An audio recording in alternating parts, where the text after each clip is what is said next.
உங்களுக்கு முடக்கத்தான் கீரை வந்து எப்படி பண்ணணும் அப்படின்றத நான் ஒரு வீடியோ போட்டிருக்கேன்.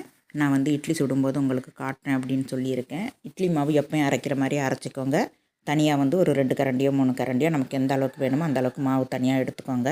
நான் இட்லி பொடி இல்லை, இந்த முடக்கத்தான் கீரை பொடி, வெறும் பொடி தான், இட்லி பொடி கிடையாது. இட்லி மாவில் நான் வந்து கலந்துக்கிறேன்.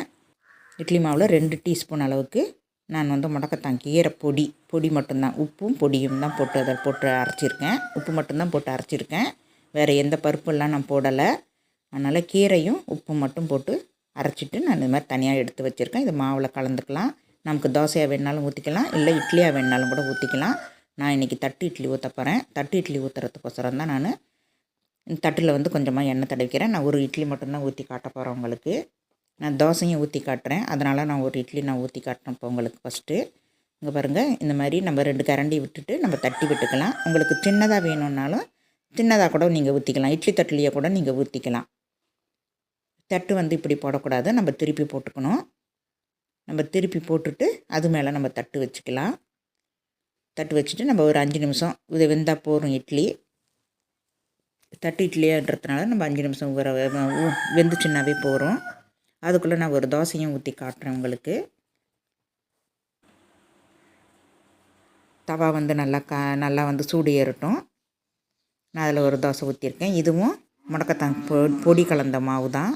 நமக்கு எந்த அளவுக்கு மாவு வேணுமோ அந்த அளவுக்கு மட்டும் நம்ம எடுத்து நம்ம பொடியை வந்து கலந்துக்கலாம். எல்லா மாவுலேயும் கலந்துடாதீங்க. நம்ம வந்து மீதி மாவு இருக்கும் இல்லையா, நம்ம அப்படியே எல்லாத்தையும் கலந்துட்டோம் அப்படின்னா அது ஒரு மாதிரி ஆகிடும். அதனால் நமக்கு எப்போ தேவையோ அந்த நேரத்துக்கு மட்டும் அந்த பொடியை போட்டு கலந்து நம்ம இட்லி வேணுனாலும் தோசை வேணுனாலும் நம்ம சுட்டு எடுத்துக்கலாம். இந்த வீடியோ உங்களுக்கு பிடிச்சிருக்குன்னு நினைக்கிறேன். உங்களுக்கும் கிடச்சிது, அந்த கீரைகள் கிடச்சிது அப்படின்னா வேஸ்ட்டு பண்ணாமல் இந்த மாதிரி பொடி பண்ணி வச்சுக்கோங்க. நல்லா காய விட்டுருங்க, நிழல்லையே காய விட்டுக்கோங்க. நிழல்லையே காய விட்டுட்டு கொஞ்சமாக உப்பு போட்டு அரைச்சி எடுத்து வச்சுக்கோங்க. நல்லா வந்து காற்று போகாத டப்பாவில் போட்டு நல்லா மூடி வச்சிட்டிங்க அப்படின்னா அது நமக்கு நல்லாவே இருக்கும். நமக்கு எப்போ நமக்கு கீரைகள் வந்து நமக்கு முடக்கத்தான் கீரை கிடைக்கலையோ அந்த டயத்தில் வந்து நமக்கு இந்த மாதிரி இந்த பொடியை வந்து யூஸ் பண்ணிக்கலாம்.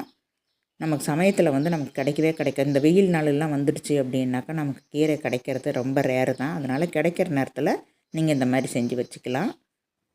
நான் தோசையும் ஊற்றி காட்டுறேன். இது வந்து கொஞ்சம் கலர் கம்மியாக தான் இருக்கும், ரொம்ப திக்காக இருக்காது. பச்சையாக நம்ம வந்து அப்படியே பச்சை கீரையை அரைச்சி போட்டால் தான் நமக்கு வந்து பச்சையாக கிடைக்கும்.